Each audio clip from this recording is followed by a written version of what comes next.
Welcome to the late Alfred Hitchcock Presents. This is the late Alfred Hitchcock, and I'm the presenter, offering you a story they wouldn't let me do on TV, the spoil sports.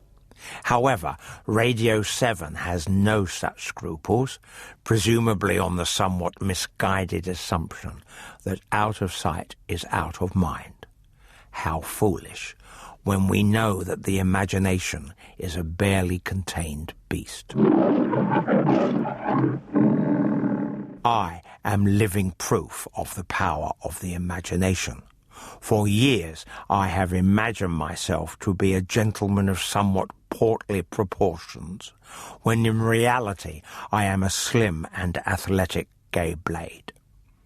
And speaking of blades, our tale today is a sharp little item about the murderous power of the mind.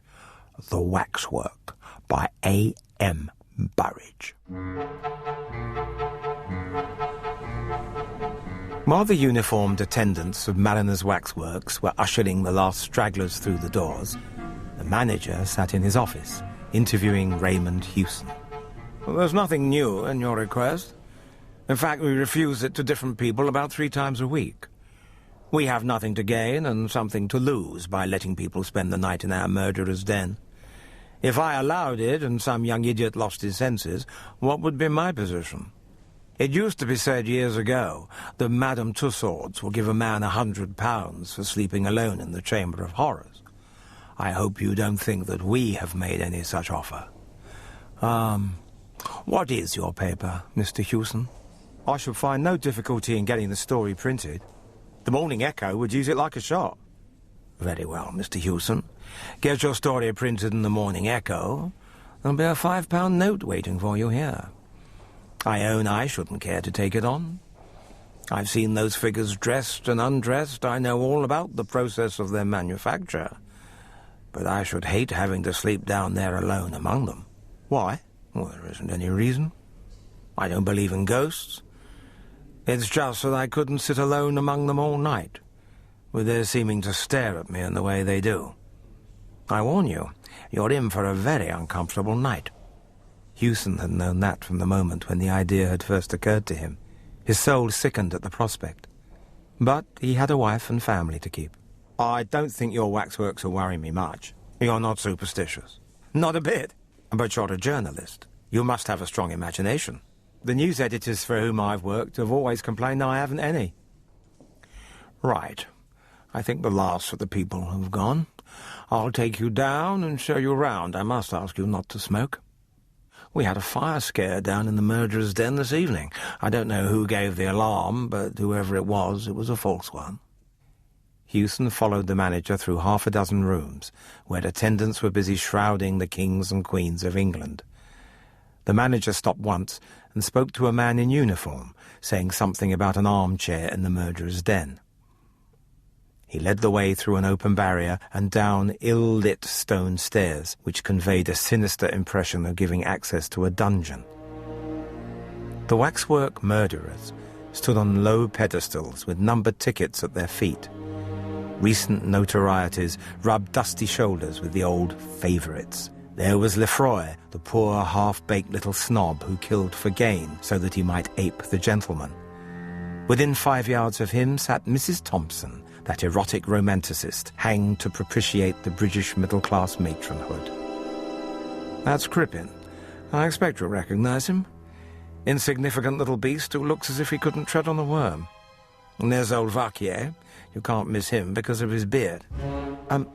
Who's that? Oh, I was coming to him. This is our star turn. He's the only one of the bunch that hasn't been hanged. The figure was that of a small, slight man, not much more than 5 feet in height. It wore little waxed moustaches, large spectacles, and a caped coat. There was something so exaggeratedly French in its appearance that it reminded Hewson of a stage caricature. He could not have said precisely why the mild-looking face seemed to him so repellent. Dr. Bourdette was the terror of Paris. He carried on his work of healing by day and of throat-cutting by night. He killed for the sheer devilish pleasure it gave him to kill, and always in the same way, with a razor. After his last crime, he left a clue behind him which set the police upon his track. When he realized that the toils were closing about him, he mysteriously disappeared. There's no doubt he managed to make away with himself. What eyes he's got? You find the eyes bite into you. Well, that's excellent realism, then, for Burdett was supposed to mesmerize his victims before dispatching them. I thought I saw him move. You'll have more than one optical illusion before the night's out, I expect. You shan't be locked in. You can come upstairs when you've had enough of it. Sorry, I can't give you any more light. For obvious reasons, we keep this place as gloomy as possible. Hewson wheeled the armchair a little way down the central gangway and deliberately turned it so that its back was towards the effigy of Dr. Burdett. He faced the sinister figures boldly enough. They were only waxworks. So long as he let that thought dominate all others, he promised himself that all would be well. It did not, however, save him long from the discomfort occasioned by the waxen stare of Dr. Burdett, which, he knew, was directed upon him from behind. The eyes of the little Frenchman's effigy haunted and tormented him, and he itched with the desire to turn and look. He's only a waxwork like the rest of you. You're all only waxworks. They were only waxworks. Yes. But waxworks don't move. Not that he'd seen the least movement anywhere, but it struck him that in the moment or two while he'd looked behind him, there had been the least subtle change in the grouping of the figures in front. Crippen, for instance, seemed to have turned at least 1 degree to the left. He looked round quickly and awfully over his right shoulder, straight into the vapid countenance of Lefroy, which smiled vacantly back as if to say, "It wasn't I." Of course it wasn't he, or any of them. It was his own nerves. Or was it? Hadn't Crippen moved again during that moment when his attention was directed elsewhere? This was very cowardly and very absurd. They were only waxworks. Then why all that silent unrest about him? He swung round quickly to encounter the mild but baleful stare of Dr. Burdett. Then, without warning, he jerked his head back to stare straight at Crippen. Ha! He'd nearly caught Crippen that time. Somebody was breathing. Or was it his own breath which sounded to him as if it came from a distance? He sat rigid, listening and straining, until he exhaled with a long sigh. His own breath, after all. Or, if not, something had divined that he was listening and had ceased breathing simultaneously. Everywhere his gaze encountered the vacant waxen faces. They were like naughty children in a class, whispering, fidgeting and laughing behind their teacher's back. This would not do. He must clutch at something, grip with his mind upon something which belonged essentially to the workaday world. Now, what was that funny story which somebody had told him in the Falstaff yesterday? He recalled part of it, but not all, for the gaze of Dr. Burdett urged, challenged, and finally compelled him to turn. You moved, damn you.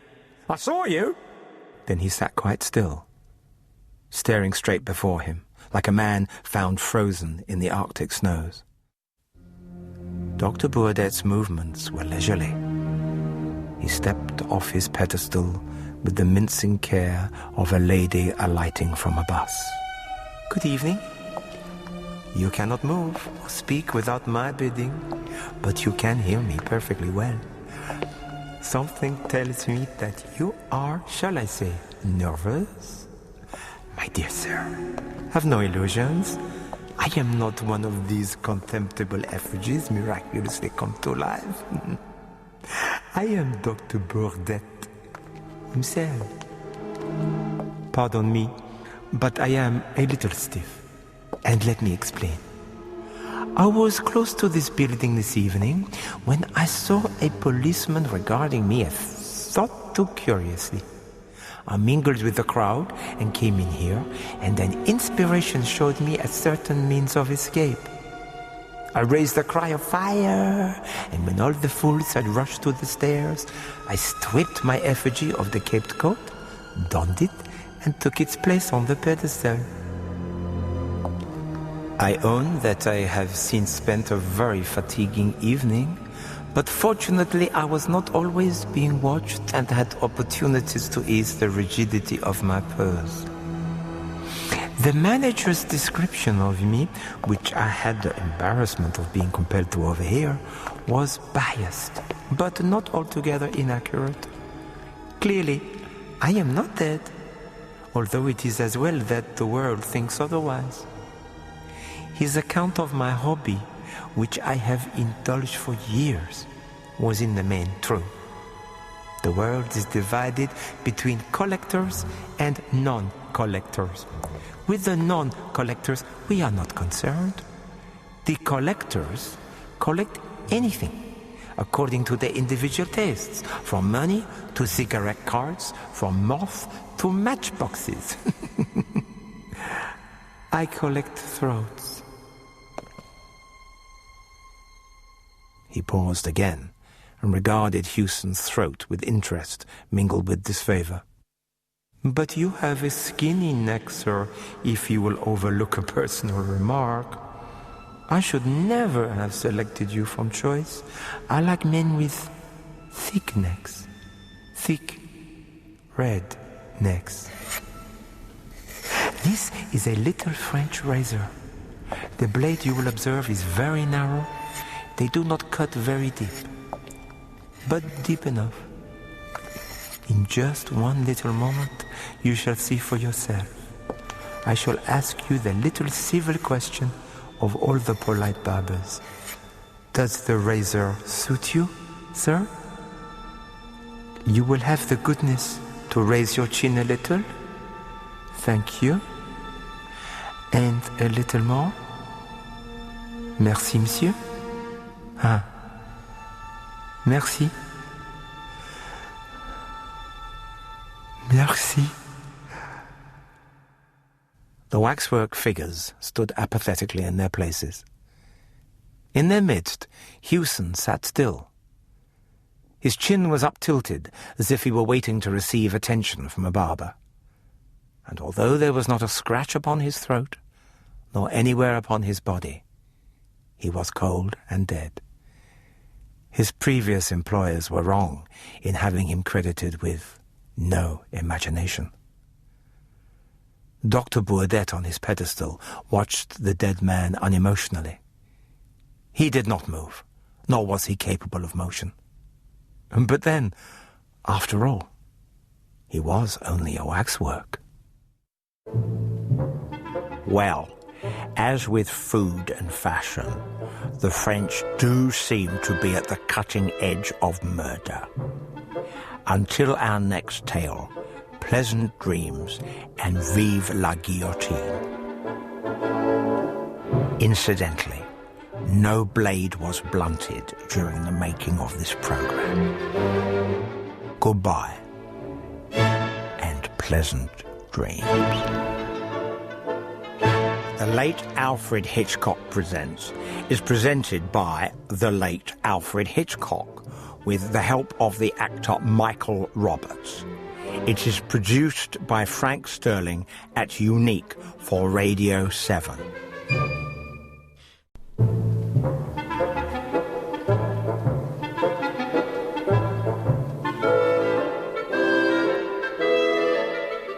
This is the late Alfred Hitchcock.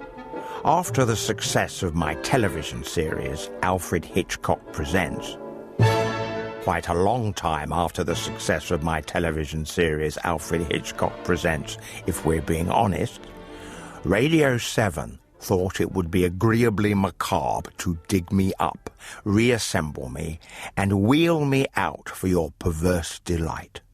And I must say, I'm pleased to find that I appear to be hanging together quite nicely. Not all of me is here, but at least I've lost weight. So welcome to the late Alfred Hitchcock Presents, in which I'm posthumously presenting a new series of my favourite stories, all of them too horrible to look at, which is why they're on the radio. Today's tale drips from the poison pen of H. Munro, writing under the nom de doom of Saki. Sredni Vashtar is not the last despairing hand in a game of Scrabble. Rather, it examines our relationship with the animal kingdom. And my producer has been kind enough to allow me to bring my little pet into this studio. Now, Cuddles, sit up and beg for your toy. Cuddles just loves his tummy being rubbed. Unfortunately, that can make for a rather extended rub, since Cuddles is a boa constrictor. No, Cuddles, put me down, sir. While Cuddles is uncoiling, here for your delectation is Sredni Vashtar.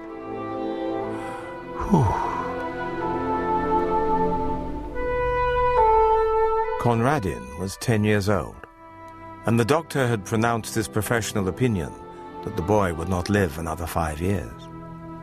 The doctor was silky and effete and counted for little, but his opinion was endorsed by Mrs. de Ropp, who counted for nearly everything. Mrs. de Ropp was Conradin's cousin and guardian, and in his eyes she represented those 3/5 of the world that are necessary and disagreeable and real. The other 2/5, in perpetual antagonism to the foregoing, were summed up in himself and his imagination. Without his imagination, which was rampant under the spur of loneliness, he would have succumbed long ago. Mrs. de Ropp would never, in her honestest moments, have confessed to herself that she disliked Conradin, though she might have been dimly aware that thwarting him for his good was a duty which she did not find particularly irksome. Conradin hated her with a desperate sincerity which he was perfectly able to mask. Such few pleasures as he could contrive for himself gained an added relish from the likelihood that they would be displeasing to his guardian, and from the realm of his imagination she was locked out. In the dull, cheerless garden he found little attraction. The few fruit trees that it contained were set jealously apart from his plucking. In a forgotten corner, however, almost hidden behind a dismal shrubbery, was a disused tool shed of respectable proportions, and within its walls Conradin found a haven, something that took on the varying aspects of a playroom and a cathedral. He had peopled it with a legion of familiar phantoms, evoked partly from fragments of history and partly from his own brain, but it also boasted 2 inmates of flesh and blood. In one corner lived a ragged, plumaged Houdan hen, on which the boy lavished an affection that had scarcely another outlet. And further back in the gloom stood a large hutch, divided into 2 compartments, one of which was fronted with close iron bars.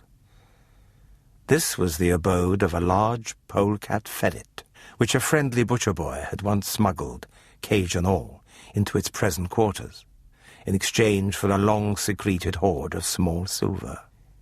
Conradin was dreadfully afraid of the lithe, sharp-fanged beast, but it was his most treasured possession.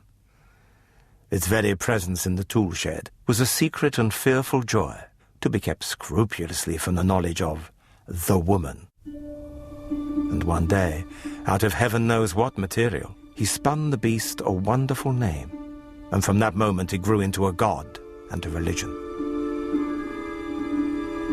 Every Thursday, in the dim and musty silence of the tool shed, he worshipped with mystic and elaborate ceremonial before the wooden hutch where dwelt Sredni Vashtar, the great ferret. Red flowers in their season and scarlet berries in the winter-time were offered at his shrine, for he was a god who laid some special stress on the fierce, impatient side of things.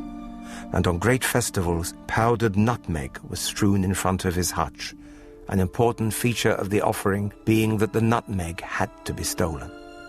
These festivals were of irregular occurrence and were chiefly appointed to celebrate some passing event. On one occasion, when Mrs. de Ropp suffered from acute toothache for 3 days, Conradin kept up the festival during the entire 3 days, and almost succeeded in persuading himself that Sredni Vashtar was personally responsible for the toothache. The Houden hen was never drawn into the cult of Sredni Vashtar. Conradin had long ago settled that she was an Anabaptist. He did not pretend to have the remotest knowledge as to what an Anabaptist was, but he privately hoped that it was dashing and not very respectable. After a while, Conradin's absorption in the tool shed began to attract the notice of his guardian. "It is not good for him to be pottering down there in all weathers," she promptly decided, and at breakfast one morning she announced that the Houden hen had been sold and taken away overnight.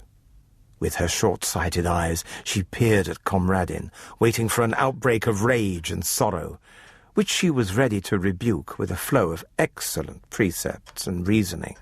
But Conradin said nothing. There was nothing to be said.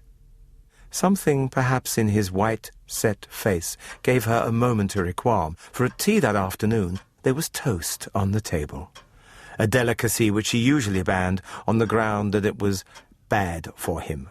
"I thought you liked toast," she exclaimed, with an injured air, observing that he did not touch it. "Sometimes," said Conradin. In the shed that evening there was an innovation in the worship of the hutch god. Conradin had been wont to chant his praises. Tonight he asked a boon. "Do one thing for me, Sredni Vashtar." The thing was not specified. As Sredni Vashtar was a god, he must be supposed to know. And choking back a sob as he looked at that other empty corner, Conradin went back to the world he so hated. And every night, in the welcome darkness of his bedroom, and every evening in the dusk of the tool shed, Conradin's bitter litany went up. "Do one thing for me, Sredni Vashtar."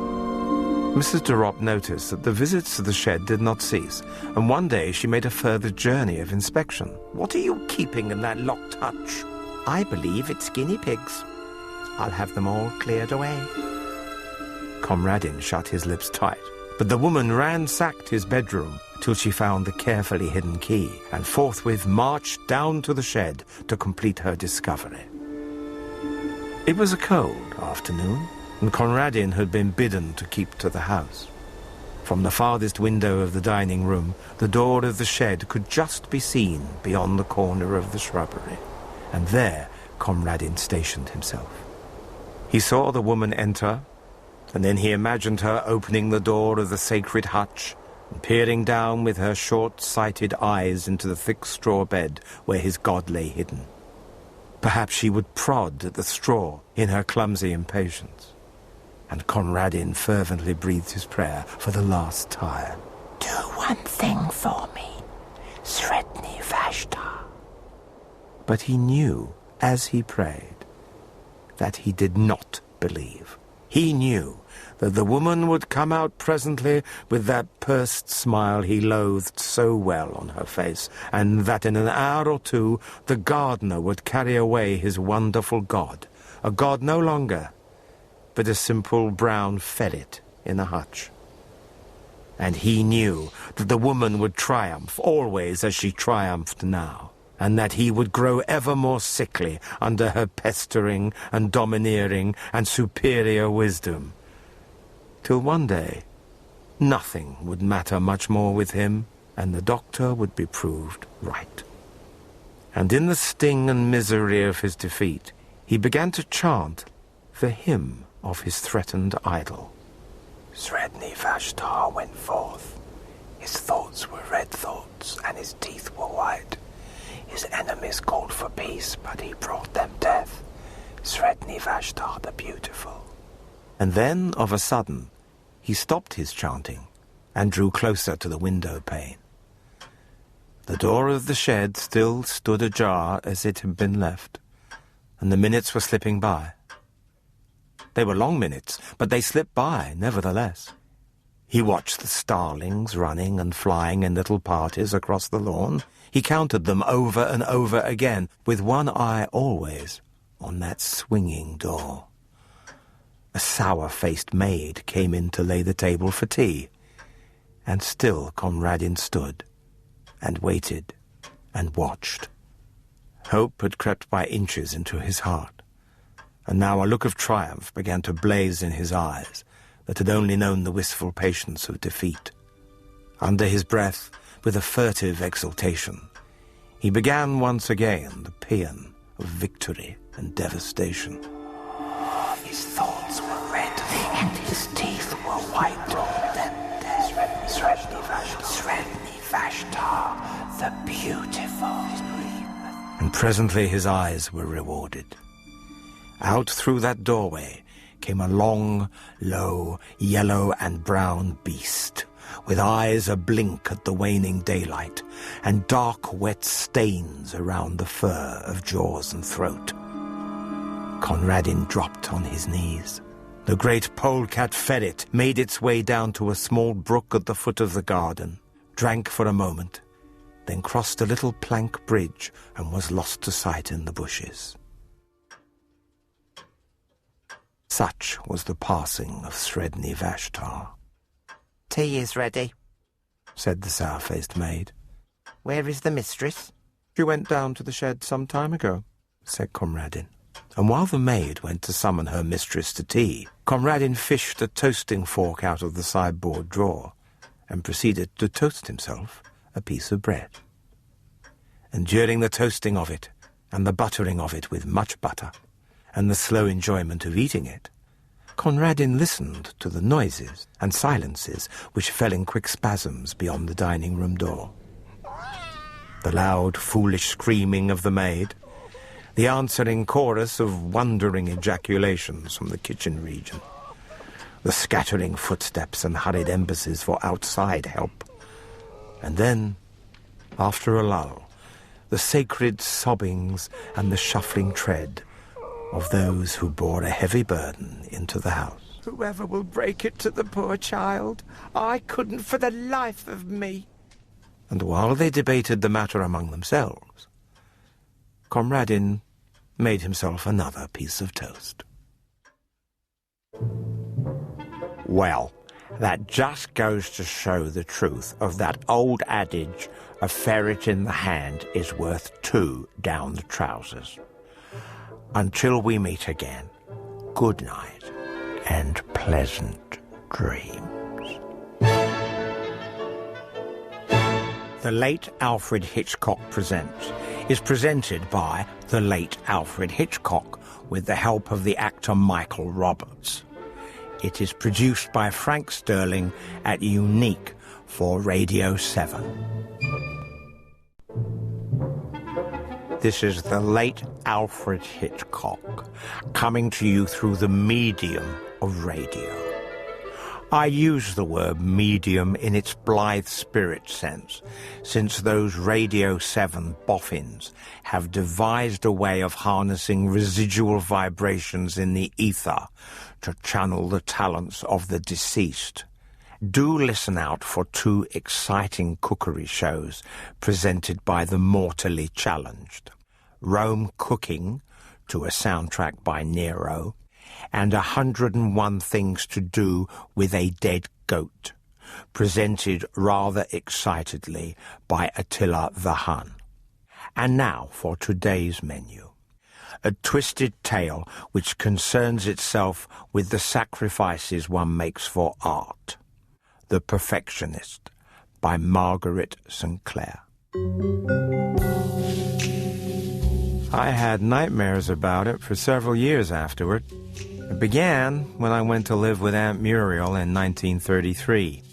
I hadn't had a job for 6 months when I got the letter of invitation from her. And I hadn't eaten much at all for 2 weeks. She explained that she was an old woman, getting lonely, and felt the need of some kindred face near her. There was a money order in the letter and a ticket to Downey, where she lived. "So good of you to come, Charles." Aunt Muriel didn't look any older to me than she had 15 years before. She'd been held together by whalebone and neck collars then, and she still was. I put the more flattering portion of this idea into words. Oh, Charles, you flatterer. It developed that I was expected to make myself useful in small ways, like walking the dog, an unpleasant Pomeranian named Teddy, and taking letters to the mailbox. This was perfectly all right with me. Picking Teddy up off of the floor, she launched out in an account of what she called her hobby. In the last year or so, she'd taken up drawing, and it had become almost an obsession.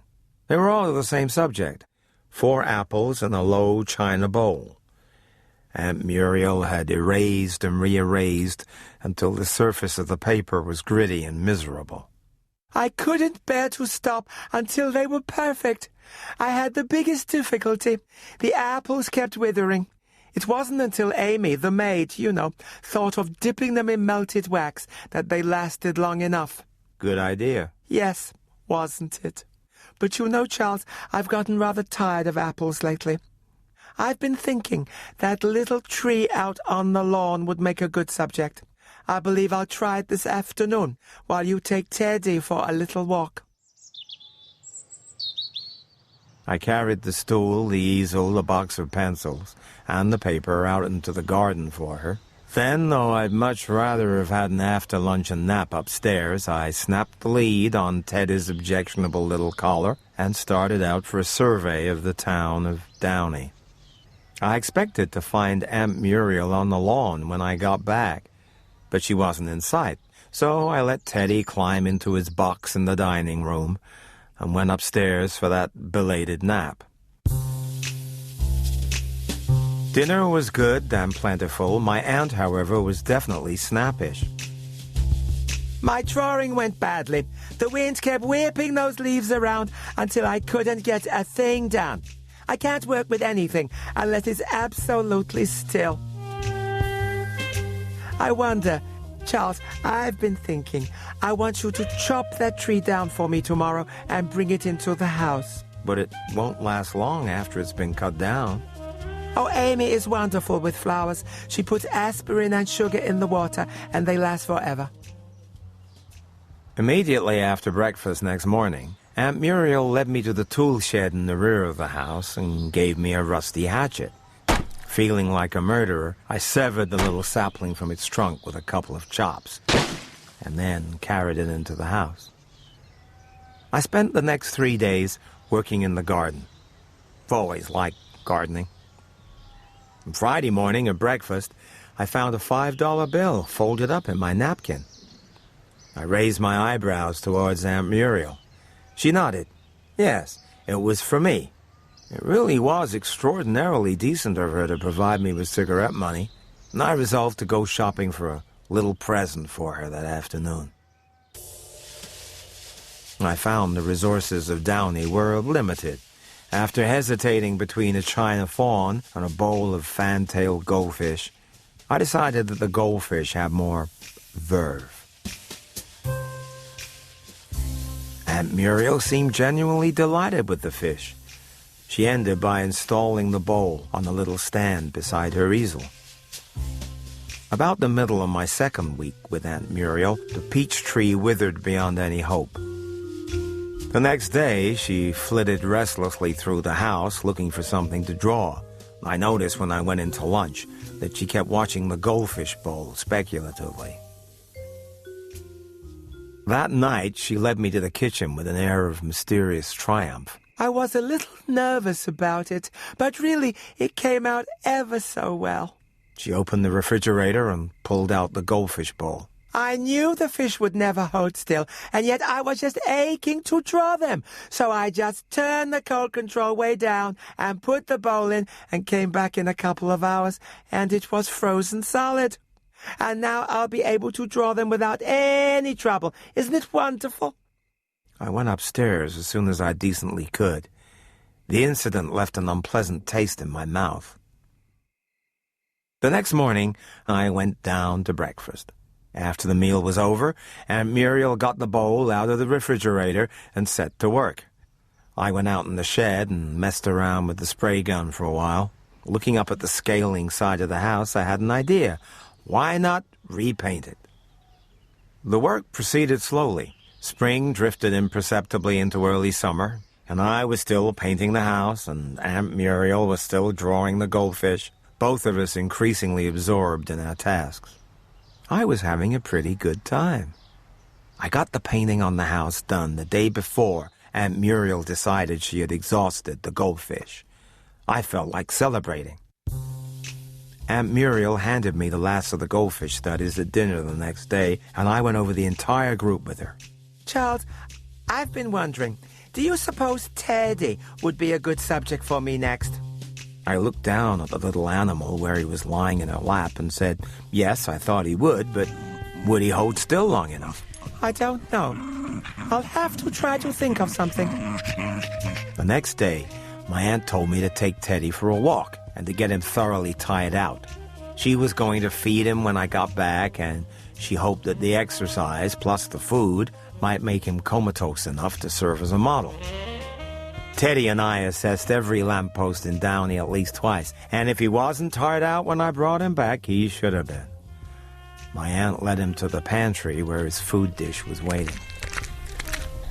Teddy ate like a little pig.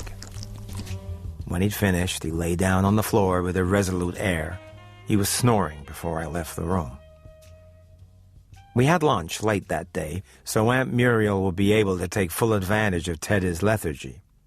I was hungry, and Amy had prepared a really snazzy meal. As a result, it wasn't until I'd finished with the fresh peach mousse that I paid much attention to my aunt. Then I saw she was looking distracted and morose. Didn't the drawing go well this morning, Aunt Muriel? No, Charles, it did not. Teddy kept twitching and jumping and panting in his sleep until, well, it was quite impossible.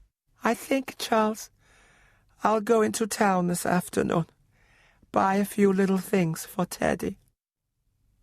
For a moment, something cold slid up and down my spine. She came up to my room just before dinner and showed me what she'd bought for Teddy. There was a bright red collar with a little bell and a box of some weird confection called Dog Treat. She put the collar on Teddy while I watched, and then gave him 2 of the dark brown lozenges out of the Dog Treat box. He ate them with a flurry of little growls and seemed to relish them. Sunday morning, I found Aunt Muriel standing in the hallway, having what looked like a fit. It's Teddy! Oh, Charles, he's dead! He was awfully sick, so I called the doctor, but when he got here, poor little Teddy was gone. Somebody must have poisoned him. Dr. Jones took poor little Teddy away in a bag. He's going to take him to a man he knows and have him stuffed. Stuffed? I felt sweat break out along my shoulder blades. It's such a comfort to me anyway to think that he did enjoy his last day on Earth. After a while, I got calm enough so I could go to my room. My heart was beating hard and quick. The next day was muggy and overcast. I decided to give the oriental cherries a light going over with the pruning shears, and when I'd finished, I went into the shed for some linseed oil and Bordeaux to mix a poultice for their wounds. Reaching for the can, an unfamiliar gleam in the corner behind it caught my eyes.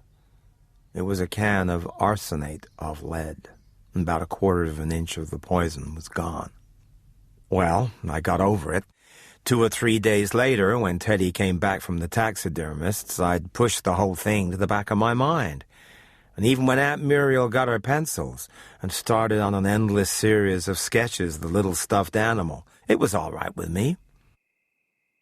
One hot night toward the end of August, my aunt got out the packet of drawings she'd made of Teddy, and I went over them with her. I think I'll try a few more, and then, well, I must get something else. The subject made me uneasy somehow. Charles, you've made an old woman very happy.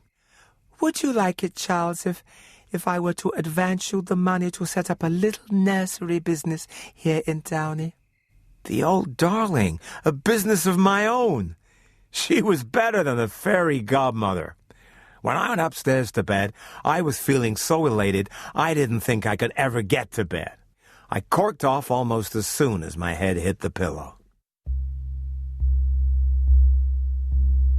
I woke about 3 in the morning, my mind filled with an unalterable conviction. Aunt Muriel was going to kill me. Lovingly, regretfully, she was going to put poison in my food or in my drink. Lovingly, regretfully, she was going to watch my agonies. And after I was dead, she'd give me to the best mortician in Downey to embalm. A week later, after drawing me for 18 hours daily, she consigned me to the earth, still regretfully, but with her regret a little alleviated by the knowledge that my last days on earth had been happy ones.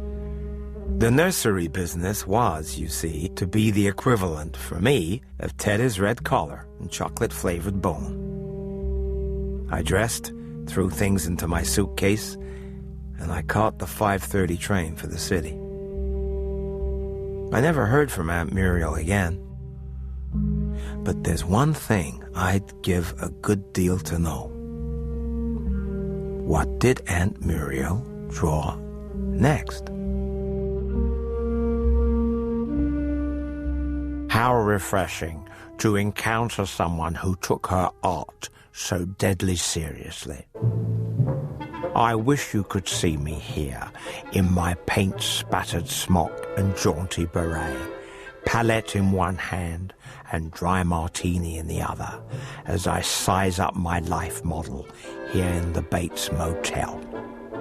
Mrs. Bates is the perfect model and always keeps dead still. Or should that be still dead? Good night and pleasant dreams. The Late Alfred Hitchcock Presents is presented by the late Alfred Hitchcock with the help of the actor Michael Roberts. It is produced by Frank Sterling at Unique for Radio 7.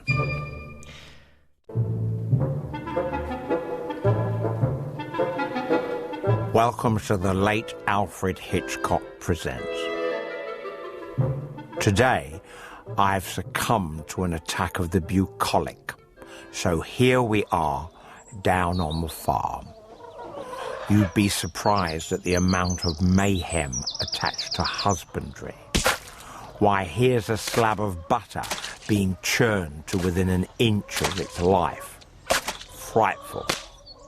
And they're whipping cream. Savagely. Such a racket. Today's tale takes us to a farm in South Africa, where the chickens have most definitely come home to roost. Here is Being a Murderer Myself by Arthur Williams. Being a murderer myself, I was very interested in the statement, the best and most stimulating detective stories being written today are those that stress the puzzle of why, at least co-equally with who and how. I do not consider wasted the time spent on the puzzle of how, since it often decides whether the killer is to become famous, as a failure, or unknown, as a success. We, murderers, do not always make a mistake. On the whole, we are very efficient. It is for this reason, therefore, that I have decided to make public my experience of murder. I felt no animosity towards Susan Braithwaite when I killed her. I had been very fond of her once, and would have married her if she'd not been so stupid as to choose Stanley Braithwaite for a husband. Still, I had felt that if she wanted to marry moneybags, that was her own funeral. I had hoped never to see her again. 18 months later, I found Susan on the step, suitcase in hand. When she could bear his insensitiveness no longer, she'd walked out on him and had come to me, for she felt that I would help her for old time's sake. She didn't notice that I was highly displeased. After she jilted me, I'd worked her out of my system, at the same time making extensive improvements on my poultry farm. I'd made the whole farm self-supporting, was able to run the whole place single-handed. But with Susan there, my routine would probably have got interfered with, and the 3,000 chickens, which were at the most awkward age, might have caught cold or contracted some other ailment they are susceptible to. All this passed through my mind while she chattered away. I guessed in what manner she wished me to help her, and my annoyance mounted. I saw my little bit of money being spent on lawyers, my comfortable and satisfying life being disturbed, in short, the whole of my nicely settled life being completely upset. I became so enraged that I thought, really, I could wring her neck. The actual strangling was more difficult than one would have thought. By crouching behind the back of the couch, I was able to press her neck and head firmly against it, and so, by hanging on like grim death, avoid my hands becoming dislodged by her violent kicking, hitting, and threshing for air.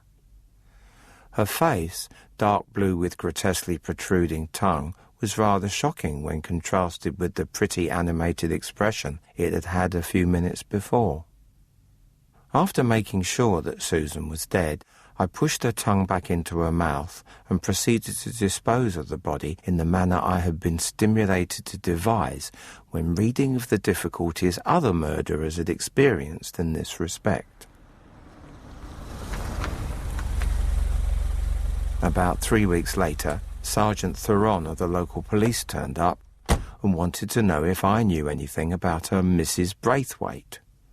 Sergeant John Theron on duty was a different man from the off-duty Johnny Theron, who occasionally, when suitably warmed, entertained us in the backyard of Wiggins' pub by giving a demonstration of Wild West six-shooting. I knew, by the way his question was worded, that he was sure I did know something about Mrs. Braithwaite. I told him that she had been to see me one evening about 3 weeks before, but that she had left again the same night.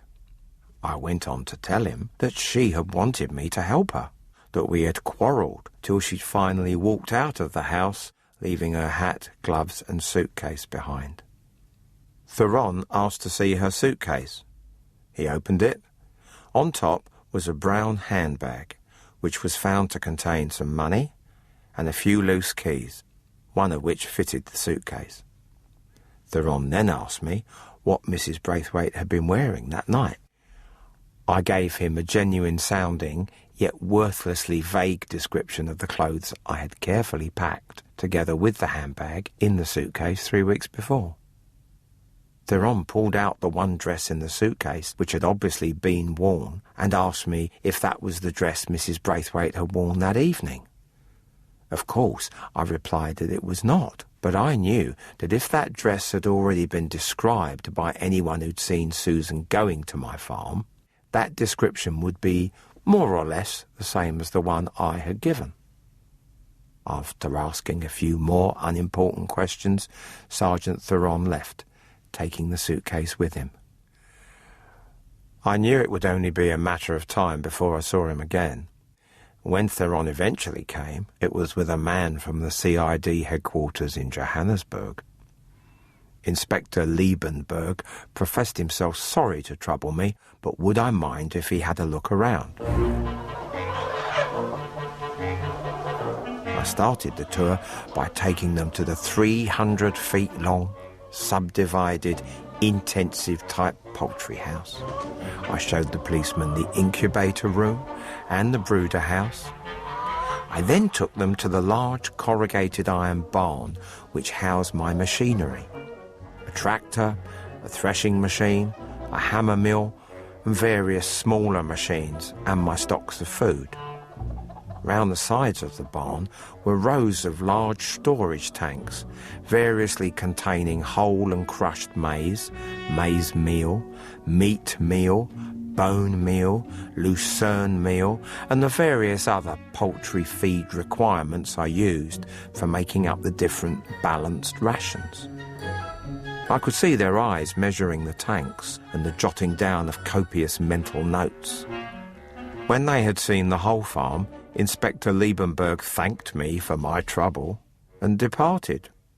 Rather depressed, I thought. A week passed without event, though I began to get irritated by being under continuous surveillance. So I decided to bring matters to a climax.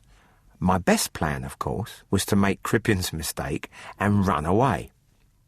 Early one morning, I departed in my car. I headed into the veldt and hid it well away from the road. I walked the rest of the way to the underground caves. I knew the fowls on the farm would be all right, as their food troughs held enough for about 3 days. The eggs would accumulate in the batteries of nests and ultimately make a mess, but one cannot have murder without breaking eggs. On the morning of the 3rd day, I imagined that things should be about ripe for me to put in an appearance again. As luck would have it, it was Sergeant Theron who met me first when I stepped out of the car in front of my house. He demanded to know where I'd been. I told him I'd gone to the caves to see if Mrs. Braithwaite had not perhaps gone there and got lost and died there, and that I had become lost myself and had found my way out only that morning. There were men everywhere, on the roof of the house, round the house, half under the house. There were men walking about with heads bent examining the ground, men digging at various places. But the most joyous sight was the long hen house. The hens had, very unwisely, all been chased outside so that the concrete floor inside could be examined. The diggers were being considerably hampered by the thousands of hens who were trying, with hen-like persistence, to go back where they belonged. The men became lost to view in a cloud consisting of a mixture of fine particles of manure, straw, earth, spilled food, and down. Of course, they never found Susan's body on my farm or anywhere else, nor any trace of it. They examined the stove for any signs of human ash. They dug up the drains, all to no avail. Finally, they had to give up, baffled. And no matter how much they suspected that Susan had been murdered, they had no proof. That Christmas, to show there was no ill feeling, I sent Sergeant Theron a brace of cockerels. The months passed in uninterrupted peace. My content was marred only by the news that Sergeant Theron was leaving to join the Rhodesian police. We gave him a fine farewell party, Bill Wiggins providing the drinks, while I contributed the poultry. The building of a new brooder house began to occupy all my thoughts, but doing it by myself took all my time, with the result that I could not keep my house clean and tidy, so I engaged a housekeeper. She's most efficient, yet her warm smile suggests that she could be very kind and affectionate. I'm looking forward to having an interesting time should I get this published. I am particularly curious about Theron's reaction should he read this, and so learn the make-up and constitution of those plump chickens he so enjoyed. Well, how was he to know that those chickens had been feeding on the body of Susan Braithwaite? I do not mean by crudely pecking at it. On the contrary, the fowls ate Susan in well-balanced rations. Every bit of her body had been through the hammer mill to be ground into fine bone meal and meat meal. A separate process made blood meal. These processes entailed no difficulty, as I'd learned how to do it from an article in the Farmer's Magazine. I'd only to take extra care that every single piece of the body was powdered. The teeth I had to put through the milling process a couple of times, and the hair I burned on the head, making a sort of charcoal. The meat meal, bone meal, and blood meal were fed to my experimental batch of chicks. And what fine chicks they grew into, as Theron can testify. This will surely be brought to the attention of Inspector Liebenberg. I hope the good inspector is not driven to trying to make this story of mine have the value of a legal confession. It would be a great pity if an ardent student of detective fiction, desirous of seeing a story of his own published, should be arrested because he invented a feasible explanation to account for the disappearance of a woman he happened to know? My housekeeper may turn out to be a disappointment after all. Her solicitude on my behalf is overwhelming, and I now seem to have no privacy left.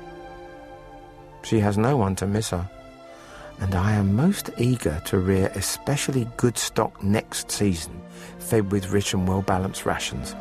The president of the National Poultry Society has expressed a desire to see my farm and the fine pullets and cockerels, for which I am now so justly famous.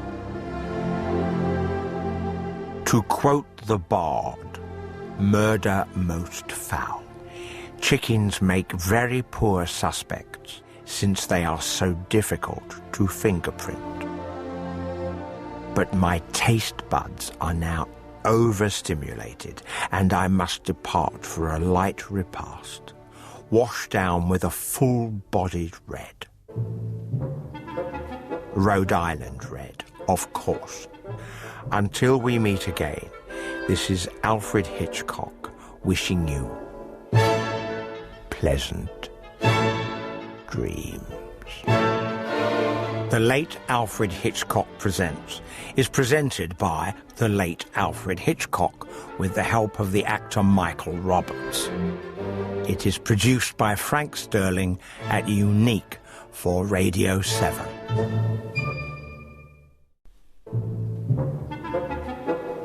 Welcome to the Late Alfred Hitchcock Presents. I'm Alfred Hitchcock, and I'm sorry I'm late. The pressing theme of this story is the shortage of suitably proficient dancing partners. I once attempted to corner this niche market by opening the Nijinsky School of Ballroom Dancing. Unfortunately, my backers had misunderstood me and employed totally unsuitable tutors. However, my first diploma student did have the distinction of winning the 3:30 at Newmarket. And now, The Dancing Partner by Jerome K. Jerome. This story comes from Furtwangen, a small town in the Black Forest. There lived there a very wonderful old fellow named Nicholas Geibel. His business was the making of mechanical toys, at which work he had acquired an almost European reputation.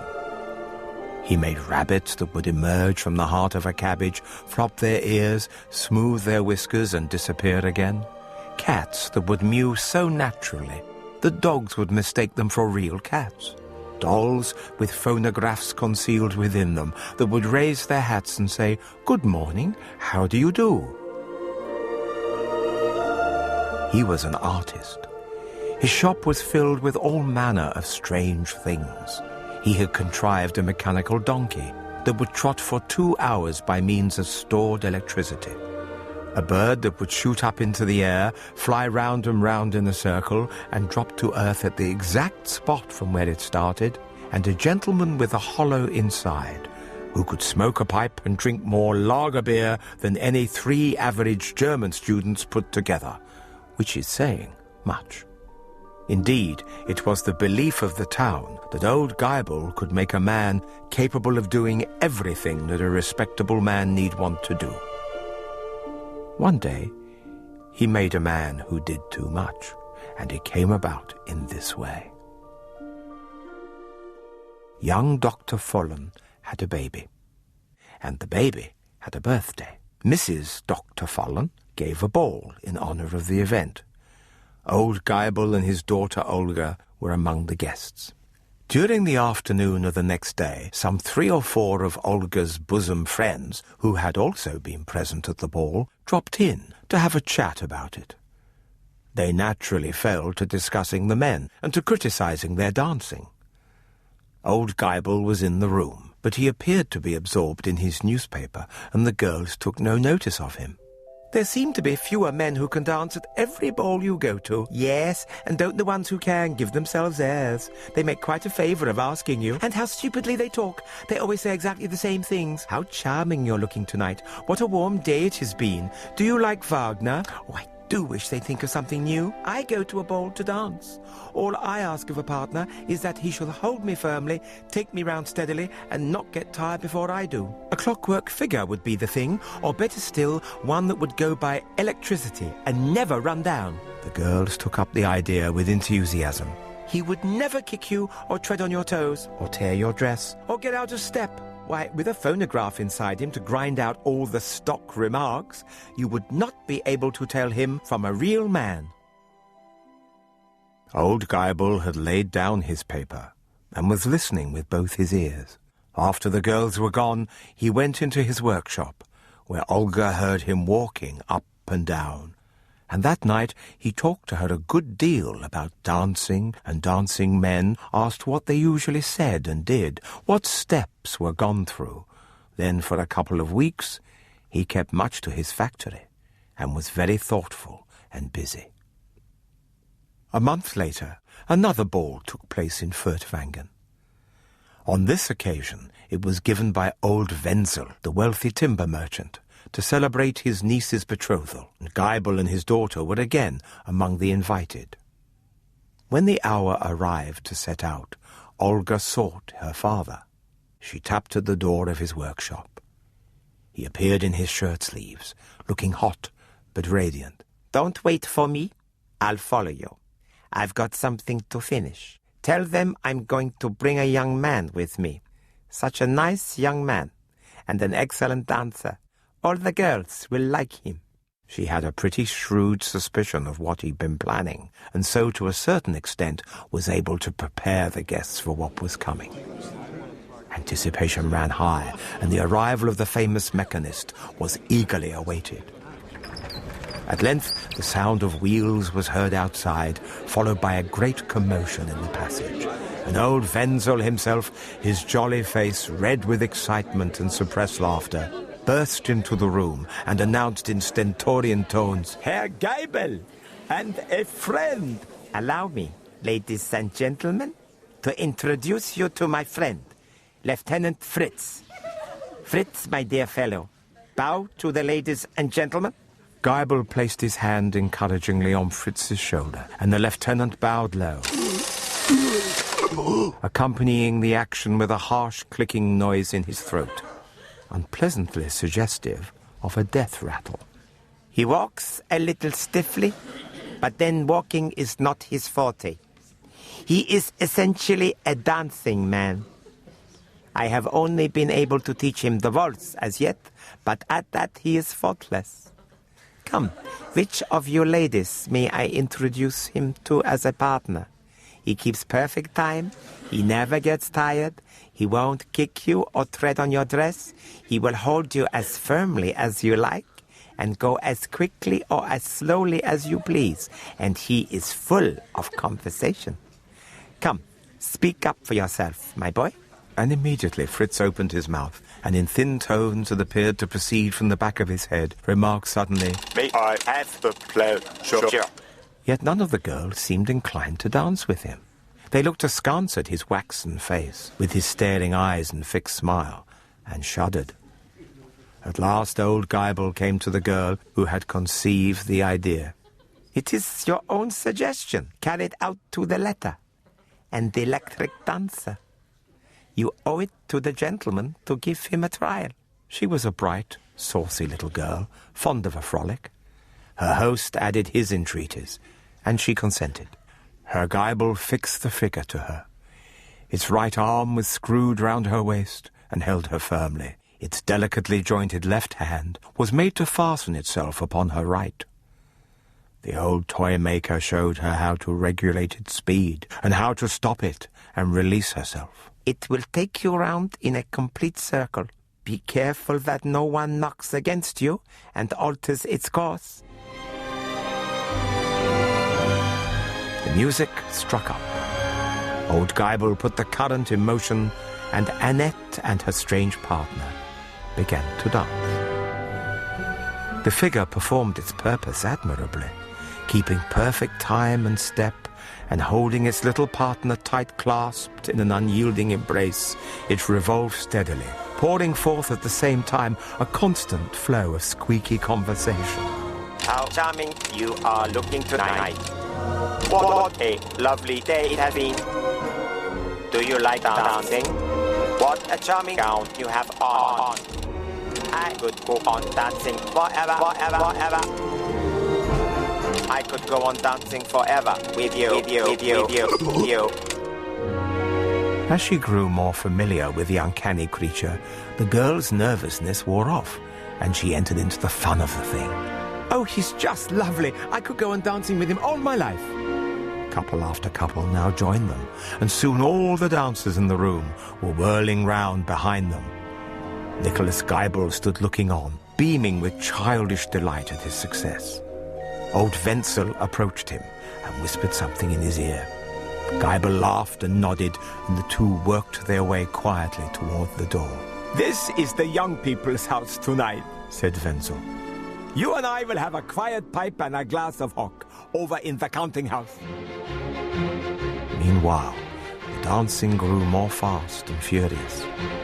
Little Annette loosened the screw regulating her partner's rate of progress, and the figure flew round with her, swifter and swifter. Couple after couple dropped out exhausted, but they only went the faster, till at length they remained dancing alone. Madder and madder became the waltz. The younger guests applauded, but the older faces began to grow anxious. Hadn't you better stop, dear? You'll make yourself so tired. But Annette did not answer. I believe she's fainted, cried out a girl who had caught sight of her face as it was swept by.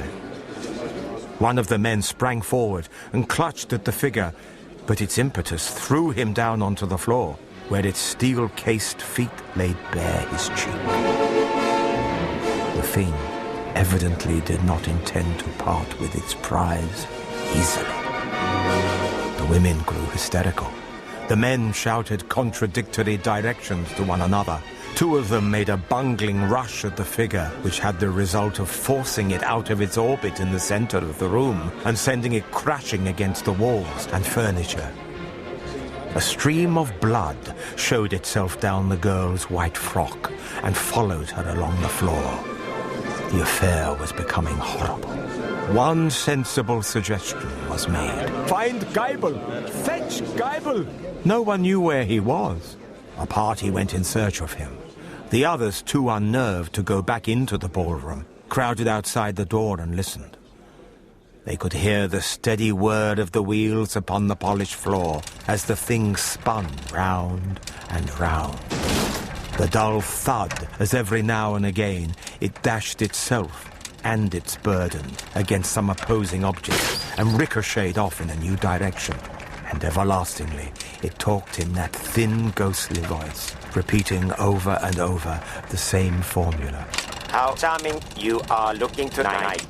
Have you had supper? I could go on dancing forever with you. At last it occurred to one of the party that Wenzel was missing also. And then the idea of the counting house across the yard presented itself to them, and there they found him. He rose up, very pale, and followed them, and he and old Wenzel forced their way through the crowd of guests gathered outside, and entered the room, and locked the door behind them. From within, there came the muffled sound of low voices and quick steps, followed by a confused scuffling noise. Then silence. Then the low voices again.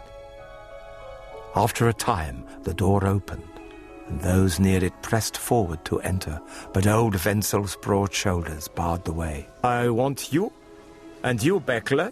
His voice was calm, but his face was deadly white. The rest of you, please go. Get the women away as quickly as you can.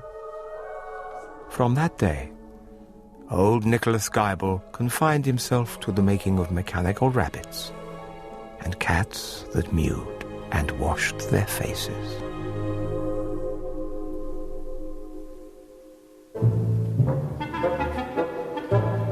Well, I did persuade our mechanical genius to let me take a turn around the studio with the female version of his ingenious toy, but there seems to have been a mechanical malfunction here too. I programmed her for the gay Gordons, but she seems to have slipped into the ladies' excuse me. Such a big hole in the studio wall. Well, as my dancing partner waltzes unsteadily down the steps of Broadcasting House, this is the late Alfred Hitchcock saying good night and pleasant dreams. Good night and pleasant dream. The Late Alfred Hitchcock Presents is presented by the late Alfred Hitchcock with the help of the actor Michael Roberts. It is produced by Frank Sterling at Unique for Radio 7.